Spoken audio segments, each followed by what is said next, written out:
And a very good morning to Rob Earnshaw. Great to have you with us this morning. But first, to Benjamin Šeško, as Manchester United move into pole position to sign the RB Leipzig forward. Let's go live to Manchester right now and speak to our reporter, Daniel Khan. Daniel, great to see you. Is this move progressing? How close are we now?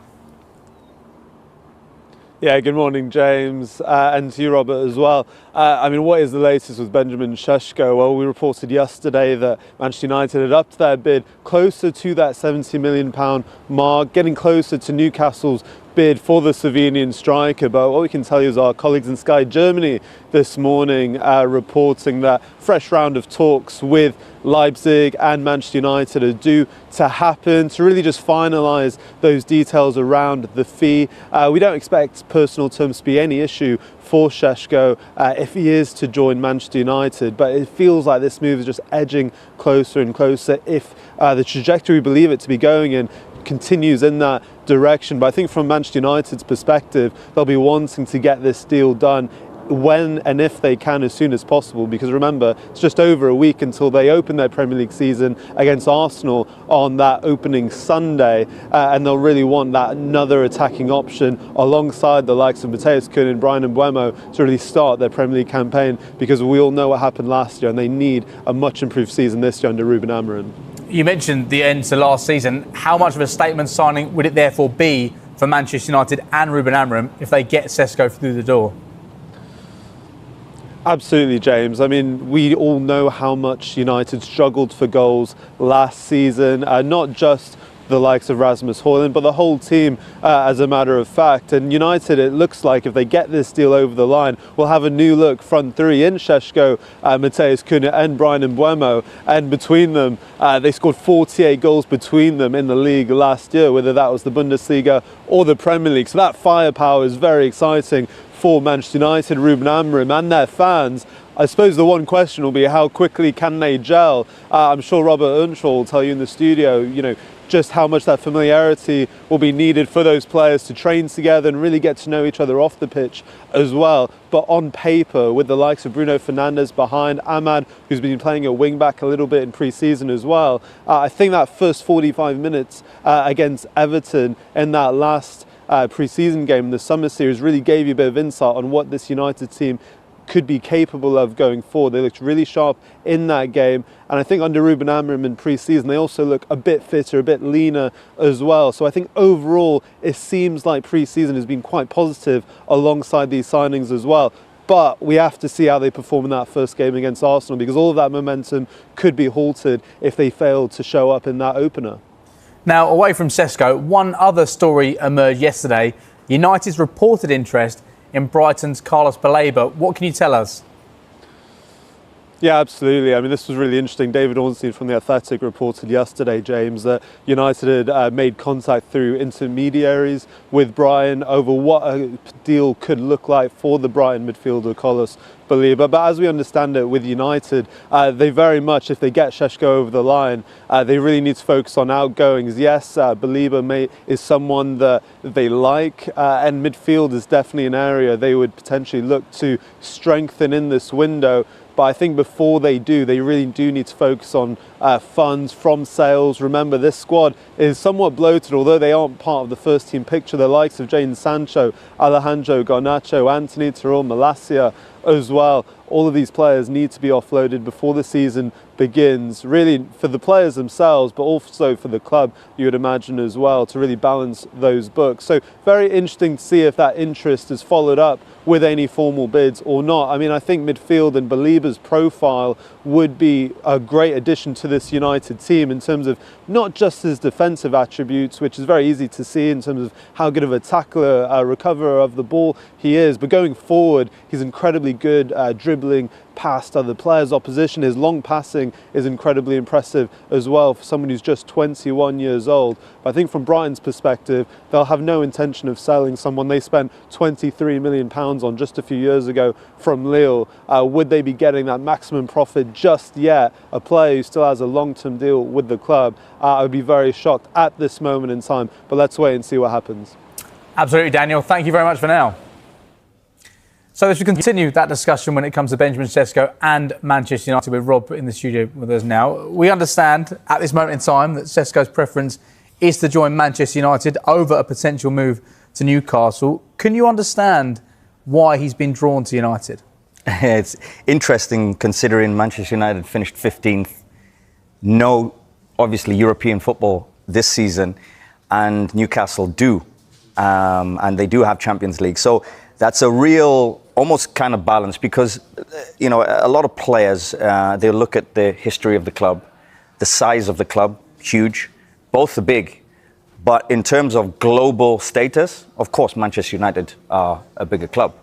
But it's an interesting choice because if he has the both of them on the table and he's sitting down and trying to choose, it might come down to literally the difference between who's kind of discussing the projects with him. Manchester United look as if everything's going to be refreshed this season.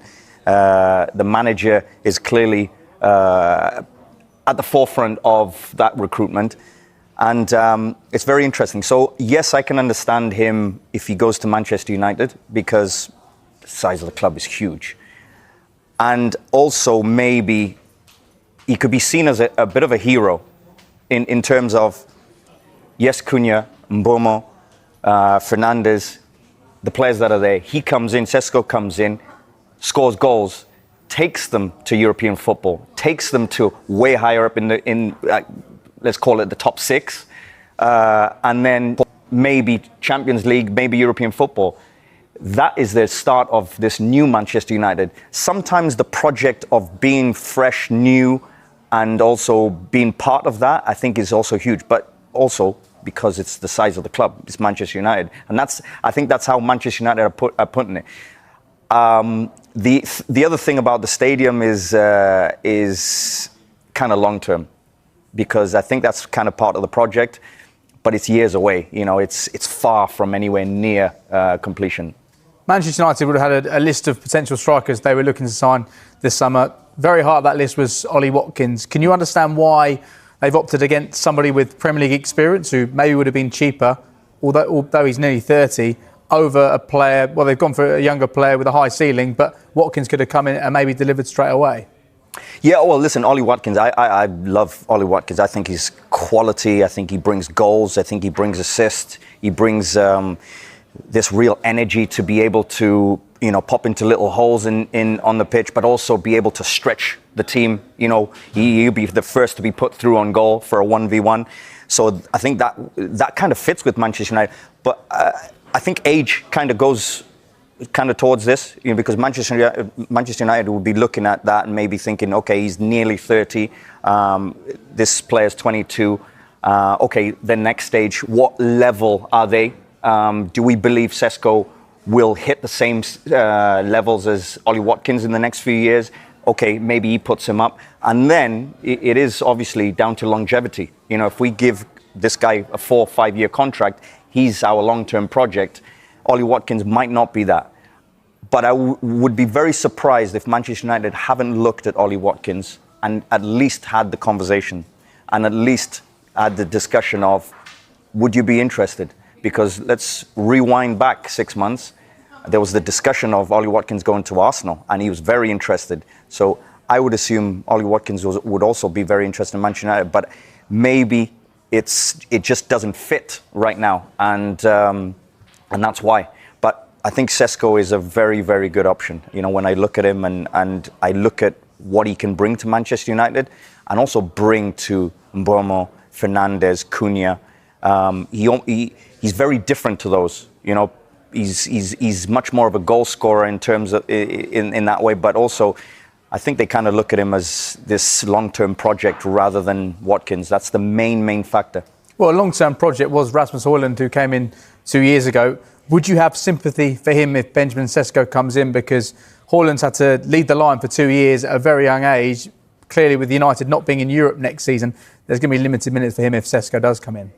What is Højlund? 22? 22. Yeah, 22, going 23. For me, that's not young.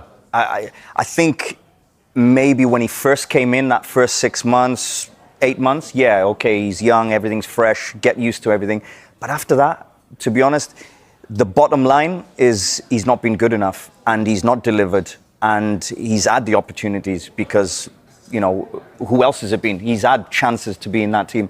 There is moments with Højlund where I've looked at him and I think, that's quality. That's a great finish. And then you don't see it for 10 games. That's a big problem. Didn't score enough goals last season.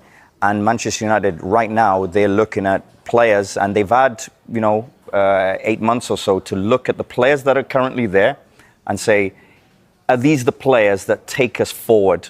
Or are these the players that kind of just stabilize the club? I think they're looking at the players that they can't see past the next 2 years. They're slowly, maybe that is Højlund. He fits into that he doesn't fit in the next couple of years. So it's the time for him to move on. They're clearly looking at it because Sesko's coming in. So if he is coming in, there's a reason for that, is because things have not been good enough. OK, more on Manchester United to follow at 12 on Transfer Talk. Meanwhile, two other huge stories involving Darwin Núñez and Alexander Isak. Liverpool have reached an agreement with Al Hilal for the sale of Núñez. The fee could reach £56.6 million. However, it's understood Liverpool are yet to be informed that Núñez has given his green light to the move.